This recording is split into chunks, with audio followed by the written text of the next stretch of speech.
waa Clair Vision asalaamaaleykum man la seen waay Cheikh Kane maa leen di ziar kenn ku ci nekk di jël nuyoo bi di ko teg ci Mama Nafi mu séddaleel ma ko ak Abdoulaye Cissé mi nga xam ne tey mooy coordonné liggéey bi waxtaan wi ñu bëgg a seq def ko.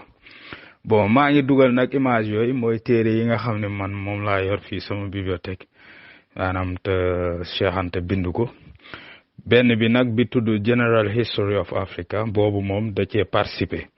maanaam moom ak ñeneen ñoo ko bind ñoom ñu ci mel ni Jibril Tamsir Niane Kizer Bo ñooñu ñoo ko bind waaw mais moom participé na ci ndax General History of Africa ci lañ def colloque du Caire bi nga xam ne moo amoon 1974 ñu jagle wooloon maanaam race ak Égypte ak langue yi waaw te Cheikh Anta demoon fa ak disciple bu naan Obenga professeur Obenga yeneen yi nag moo ko bind ci xalima ci téeréem cultural unity of Black Africa boobu dañ ko traduire mooy maanaam les fondements économiques et culturels d'un état fédéral d'Afrique noire yu bari la daal yu mu bind yoo xam ne moom xam nga moom wane na ni daal jox na benn avant-goût waxtaan wi. bu weesoo téere yooyu ngeen gis tey moom ki ñuy waxtaanee duñu ko natable mooy suñu kenn la ci jëwriñ yi muy Cheikh Anta di jëwriñ bu baax di kilifa ci ñun di maam ci ñun di baay ci ñun di référence ci ñun di professeur ci ñun di borom xam-xam ci ñun di maanaam lépp lu baax rek lu ñu mën a njort ci doomu aadama rek mën nañ koo njort ci moom. Cheikh Anta mu ngi nekk sénégalais gane àdduna ceytu maanaam 1923 dund ba 1986 ci la yàlla jël bakkanam mu newoon nag jàmbaar joo xam ni xam nga bind na bokk na ci ñi bind taarix Sénégal ndax Cheikh Anta moom kenn mënta tudd Sénégal wala nga tudd nit ku ñuul te doo ko tudd tey nag waxtaane ko dafa jot ngir ñun ñu gën a féete ndaw jeunesse bi xam kan mooy Cheikh Anta di barkeelu ci am mbindam ndax Cheikh Anta moom yàlla def na ci loo xam ni mooy ku yër ay mbindam rek ba comprendre li muy wax rek boo ci jugee sa àdduna day soppeeku doo mën a gisee na nga gisee woon àdduna kooku force boobu suñ borom defal na ko man bi ma commencé di yër téere Cheikh Anta mën naa ni sax Allemagne laa ko tàmbalee ndax Sénégal dañoo fexe ba daal fexe nañ ni année yee passé moom léegi mu ngi tànn nag mais année yee passé moom pour xam mbindum Cheikh Anta jafe woon na lool waaw loolu mooy wane ne son combat est en train de porter ses fruits jeunesse bi de plus en plus il réclame Cheikh Anta il s'identifie par rapport à lui léegi moo waral tey waxtaanu tey bi ndax bërk démb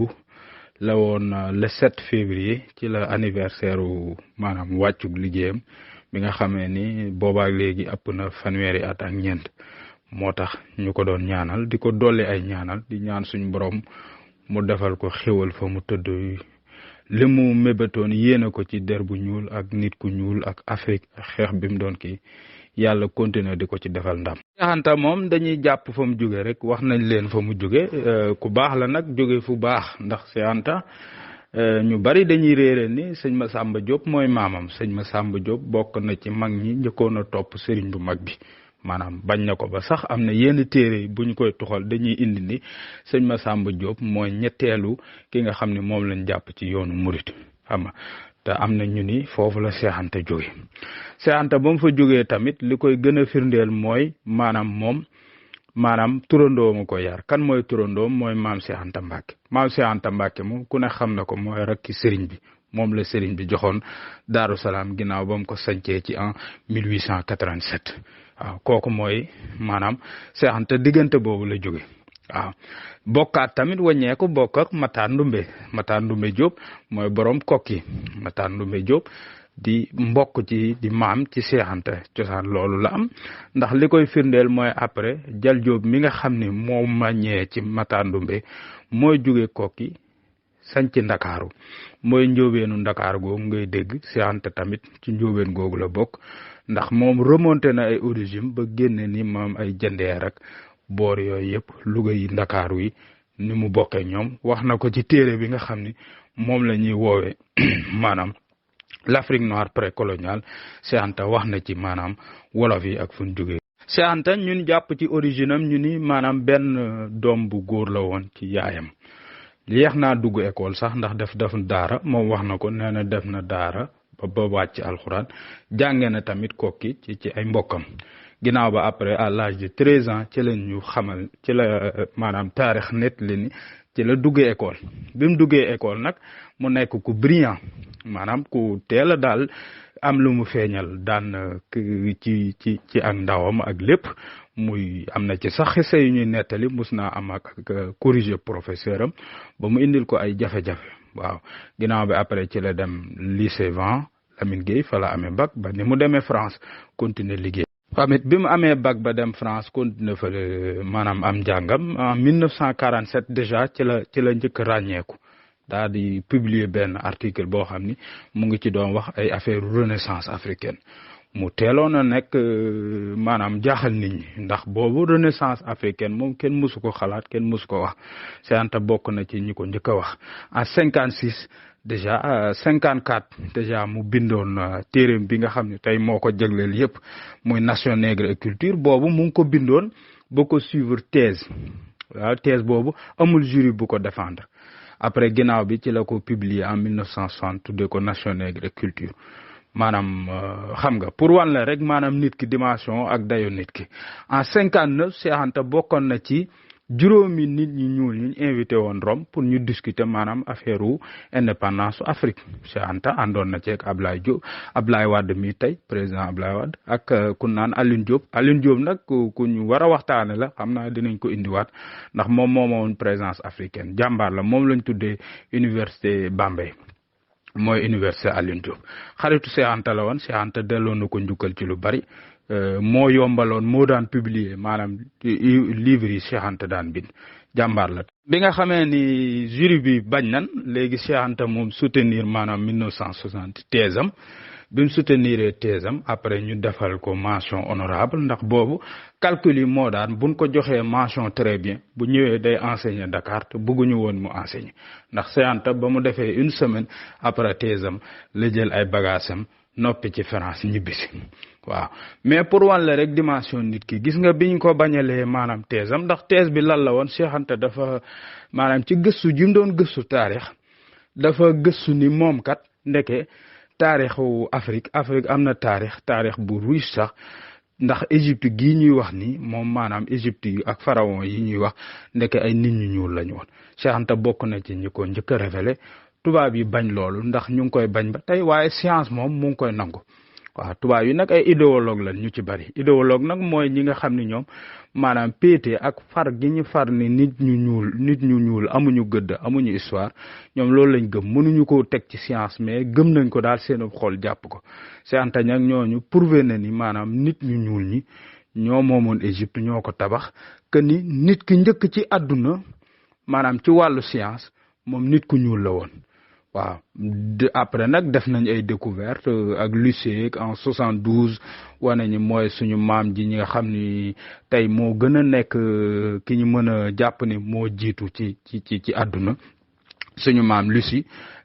bon Lucie gi li ko indi mooy ñi ko découvrir dañ doon déglu musique gu maanaam nu mu tuddati sax Beatles seen woy boobu tuddoon Lucie moo tax ñu tudde ko en 72 mais boo demee Éthiopie ga mu tëdd ca musée ba mu nekk tuddewuñ ko Lucie ñoom neneen lañ ko tuddee yooyu yëpp day wane ni rek Cheikh Anta tey jox nañ ko dëgg ndax ñi ko doon bañ thèse boobu tey ñoo wàññeeku tey di ko valider di ko nangu de la même manière tamit bu ñu xuusee ba ci biir dinañ xam ni thèse yu une Égypte noire Cheikh Anta prouvé na ko wane na ko monté na laboratoire am carbone 14 bi mu ñibbisee Dakar ndax jàng na moom physique chimie ci Marie Curie voilà professeur yi ko jàngale mën nañ ci jàngale Gaston Bachelard ku ne xam na ni maanaam rigueur scientifique am kenn du ko werante chance boobu la Cheikh Anta am te delloo na leen jukkal ñoom ñëpp pour wane ni ñi doon wax ay waxu ay thèse afrocentriste ak ay raciste loolu amul Cheikh Anta il n'était pas raciste jabaram Mayel Diop ay jigéen tubaab la woon am na njaboot ay doomam Cheikh Mbacke Diop mu ngi liggéey mu ngi Sénégal di servir beneen doomam aussi Massamba ñu ngi fa moom daal bon moom liñ metti woon tubaab yi moom mooy lim leen défier scientifiquement parlant ba am ndam. livre yi moom bi ci gën a siiw te gën cee maanaam te ñëpp xam ko di ko waxtaane fu ne muy Amérique ak Jamaïque ak Caraïbes ak fu ne mooy Nation nègre et culture Nation nègre et culture Cheikh Anta développé na ci wane na ci lu tax maanaam Égypte gi ñuy wax ni gu pharaon yi nekkoon ay nit ñu ñuul wane na ko de par la langue de par la culture de par en fait voilà civilisation ba yépp ba wane maanaam grec yi nga xam ne dañ faa jaar bàyyi fa ay témoignages lu ci mel ni Hérodote maanaam moom lañ jàppee li tubaab di wax naan mooy bàyyi ki nga xam ne moo yilif taarix loolu lañ wax mooy le premier tubaab yee ko wax ñun nag leneen lañ wax waaye Hérodote moom wane na ni moom Égypte gi mu demoon ndax Hérodote moom seede la xam nga tamit moom looloo tax Cheikh Anta dëgër ndax Cheikh Anta ñi muy cité ñoo ay seede ñii fi ne tey jii di nettali dañoo ñeme yàlla di wax rek ndax ñoom fekkewuñ Égypte demuñu fa woon waaw Hérodote nee na moom Égypte moom dafa jàpp ni Égypte moom ñi mu gis ay nit ñu ñuul lañ nu mu ko waxee mooy ils ont les cheveux crépus et un nez épaté loolu moom Hérodote wax na ko Démocrite wax na ni ay nit ñu ñuul lañ Pythagore moo gën a yàgg ci ndongo yi grec yi nga xam ni jaar na Égypte Pythagore jàng na fa 2 fukki at ak 2 moom lañ ci daanaka gënoon a bëgg sax Cheikh Anta ñoo ñëpp daal ay Démocrite Aristote Pythagore ñoom ñëpp jaar nañ Égypte jàng fa ndax Égypte tey li fa yéeme mooy Égypte ñaari pàcc la dafa am lu ñu naan Haute Égypte ak Basse Égypte Haute Égypte fa la lépp daanaka nekk mu ngi mel ni ñun ñi ñu dëkk Mbàkke ak Touba nekk murid yi ñu nekk suñu lépp Mbàkke nag nekk Basse Égypte nekk fi nga xam ne fa la ñuy replier pharaon yi ñoom Mbàkke lañ daan faral di ne mais Haute Égypte moom buñ daan siyaare ji fa lañ daan dem xam nga pharaon yi ci seen bopp ñoom ñu ngi tudde woon seen bopp pharaon Égypte tuddewuñ ko woon Égypte grec yi ñoo ko tudde Égypte ñoom seen bopp ñu ngi daan woowee seen bopp Kamit les Kamit Cheikh Anta indi na si sax ay ressemblance Kamit day ndiroog baatu wolof boo xam ne mooy maanaam xamit Kamit mooy les noirs charbon brûlé loolu la tamit xamit di tekki ci wolof looloo tax maanaam Égypte mënuñu ko isoler ci cadre Afrique xamee ne nag Cheikh Anta maanaam prouvé na de par la langue la linguistique prouvé na de par la sociologie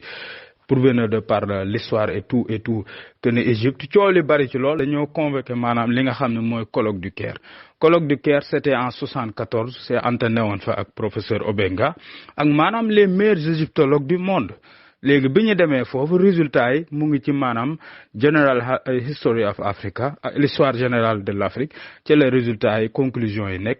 ci lañ tënke ni maanaam Égypte kat moom elle est africaine de par la langue de par la linguistique de par les similitudes culturelles waaw léegi nag après bon ñu tubaab yaa ngi bañ ba tey ndax ñoom li ñu bëgg mooy jafandu ci ndax ñoom mënuñu nangu ni Égypte nit ñu ñuul ñee ko moom parce que nit koo xam ne dalaa not 400 at ni la maanaam tekkiwoo dara daanaka esclave nga doo dara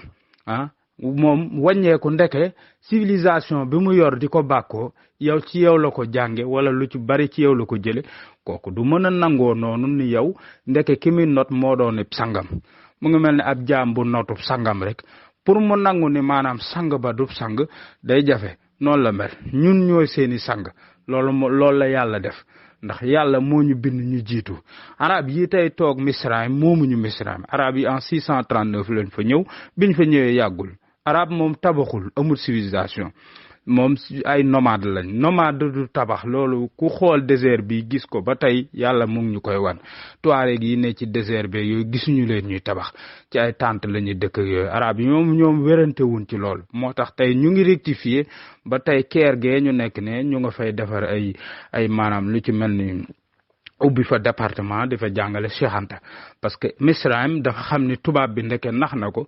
isolé na ko dugal ko ci combat boo xam ne du combat am di ko wan ni maanaam bokkoog dara Afrique noire léegi nag dem na ba soxla Afrique noire ndax Nil bi moo tax ak enjeu géostratégie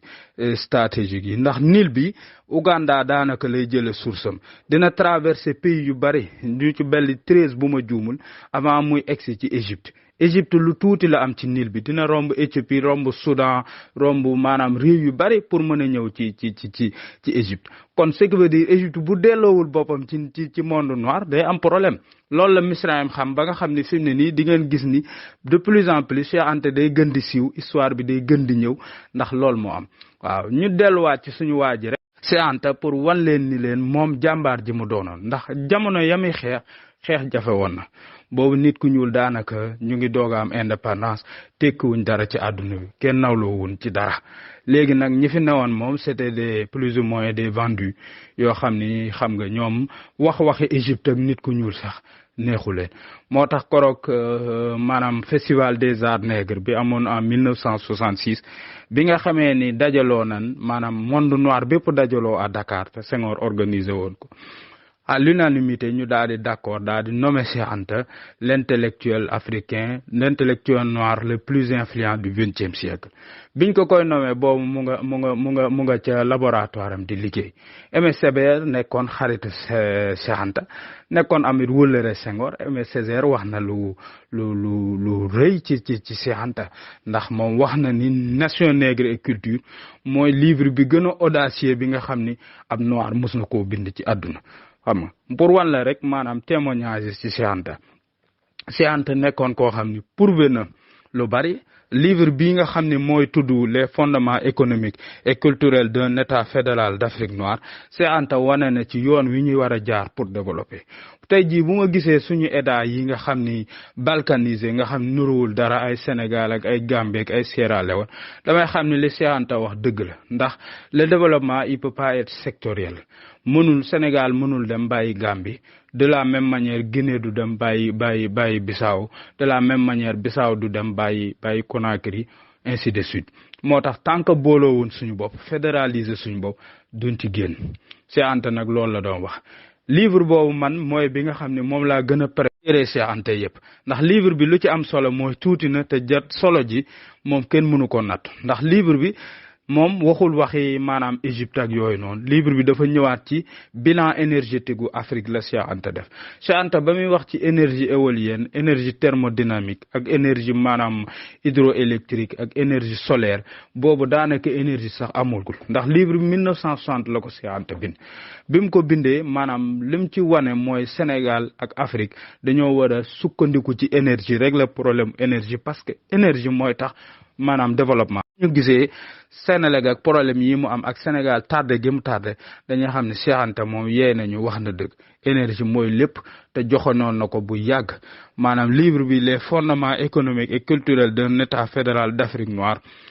kuy yëngu ci développement waaye boroom xam-xam wala kuy sàkku xam-xam wala ku bëgg xam-xam wala ku développement ñor da nga ko war a lire man jàpp naa ne mooy livre bi ëpp solo ci mbindum Cheikh Anta bu Nation nègre weesoo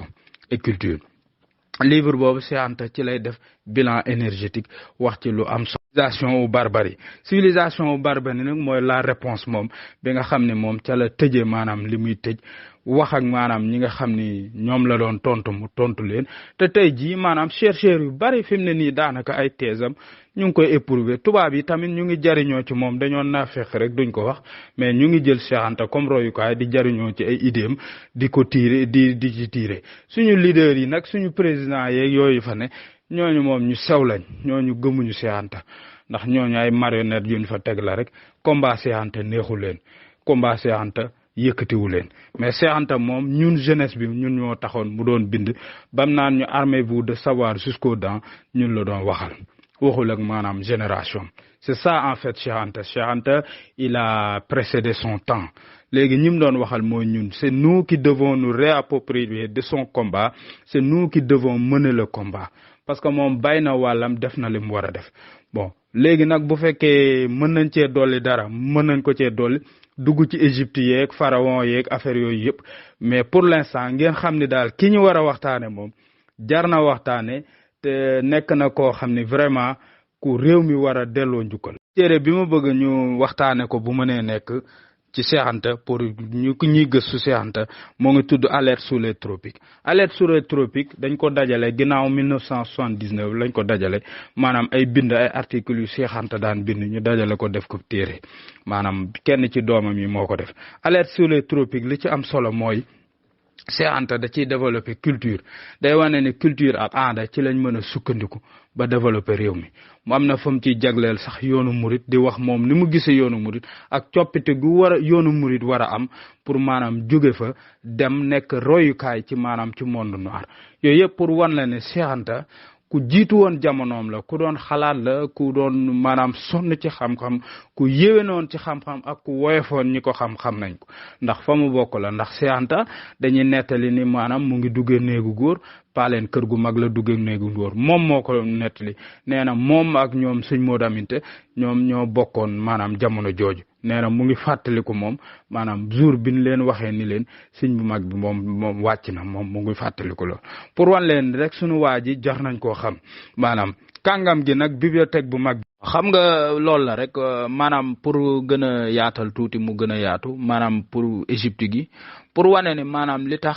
processus bi joxe maanaam tubaab yeeg ñeneen ñi ak naar yi jàpp ni ñoom moom Égypte ndax Égypte dans la civilisation égyptienne dans l'histoire dañ lay jàngal ni la Égypte conquérir nañ ko daanaka 7 fois ndax Égypte Hyksos yi conquérir nañ ko Égypte phéniciens yi conquérir nañ ko Égypte grec yi conquérir nañ ko Égypte maanaam romains yi conquérir nañ ko Égypte perse yi conquérir nañ ko Égypte naar yi conquérir nañ ko moo tax après dafa perdre hégémonie bu mu perdre hégémonie nag bi mu ko dernière perte hégémonie mooy 639 bi fa naar yi duggee sous la conquête islamique biñ fa duggee nag ci la nag égyptiens yu ci bari ci nit ñu ñuul ñi fa newoon maanaam ñi nga xamee ni mooy ñun wolof yeeg maanaam soninke yi ak joolaa yeeg maanaam camerounais yeeg bassa yeeg ak ñoom sara yeeg yu Tchad ak yoruba yeeg ñoom ñëpp foofu moo doon bastion bi fa lañ newoon moo tax ñoom dañoo toppaat fleuve bi rek Nil bi rek comme ni ñu yéege woon ba egsi ci cappaandal gi noonu lañ wàccaat tewaat rek toppaat Nil bi daal di dellu ñii jaar Zambèze yi daal di romb Zambèze le fleuve Zambèze daal di dem sanc maanaam Sona yi ak Ndebele yi ñoo sanc maanaam lii tey mooy Zimbabwe ak dem ba Afrique du Sud ñeneen ñi jaar Afrique centrale fleuve Congo daal di fay tak ñii jaar fleuve Niger ñëw sanc maanaam boucle du Niger maanaam sanc ay Sénégal ak fleuve Sénégal ak ñooñu ndax Afrique li yomb maanaam progression bi mooy nit ñi fleuve yi la ñuy topp mooy orientation bi fleuve yi nag boo ko toppee moom da ngay topp ba benn fleuve mu versé la ci beneen fleuve ñii sanc ñii taxaw loolu mooy peuplement de l'Afrique nit ñi yéege woon formé maanaam Égypte tabax civilisation bi noonu lañ bi ñu perdre seen hégémonie ñoonu lañ wàccewaat daal di kiiwaat pharaon yi moom mën nañ cee lim ay pharaon yu ci mel ni maanaam Narmer mooy pharaon bi njiitu ci histoire pharaon yi moom Narmer la tuddoon am na ñu naa ko Ménès am na beneen pharaon maanaam jigéen ju ñuy wax maanaam suñu maam Ren Tay moom bokkoon na ci ñi nga xam ni maanaam ci pharaon yi nga xam ni amoon na nekk première reine de l'histoire dans l'histoire de l'humanité di jiite maanaam am réew Akhenaton ku ne xam na ni mooy bàyyi maanaam di sëriñu maanaam Nefertiti di bàyyi maanaam nu tuddati doom ji sax mu ngi tuddati Toutankhamon mi nga xam ni maanaam daanaka fi mu ne mu ngi lëmbe histoire fi mu ne ndax ay